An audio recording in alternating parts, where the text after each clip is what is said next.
Madaydayaw iti Diyos sama, ang manakabalin Diyos sa amin, nga di gito'y ngayon na ipanagnak kas kayo panan di gito'y alinaon, iti lokot ti pagbasaan, iti daan at tulag.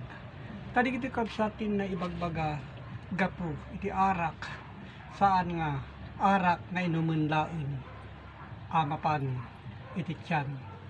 No di ka di arak iso di gito'y na kahit nga sa uwen, iti nailanad kadigi sursurat, nga inuman, gapu iti sao, masumrek, iti lapayag, ngapan, iti panunot, ken agturong iti Diyos. So di kiti kapsatin na ibagbaga, asa, kaya da, asawen. Ang mabasa, iti Salmo 104, iti 15. Kati arak, ang mamagragsak iti puso, iti tao. Dito ti ibagbagana, nga gapu iti puso ken gapu iti panunot ken lana mamagsinag iti ropana ken iti tinapay mamakired iti puso iti tao. Di kita tinaibagbag kabsat nga kas arak no may panggep iti banghilyo.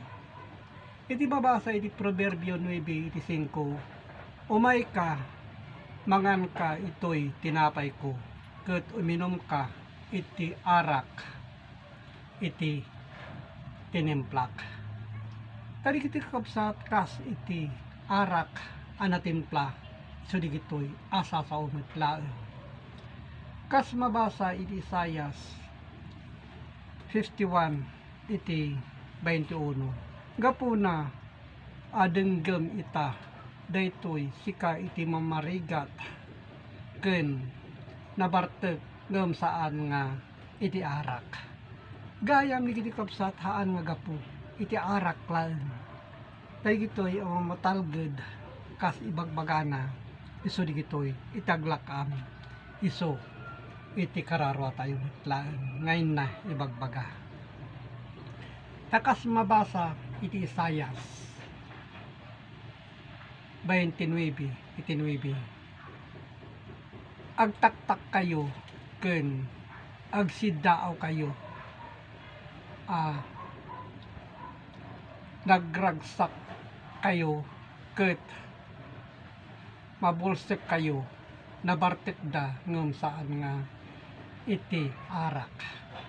Gayam ni iti haan nagapo ti naibagbaga agas iti inumen laen ket inda agibar-ibar da ngem saan nga itinaingel nga inumen.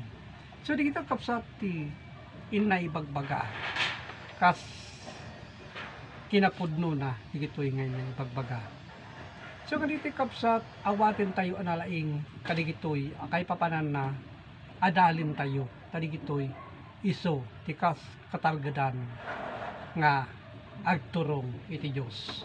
Ket agyaman nakakabsat ning kayo mawatan ket ipapaabot ko gapu iti Facebook tapno mawatan tayo analain.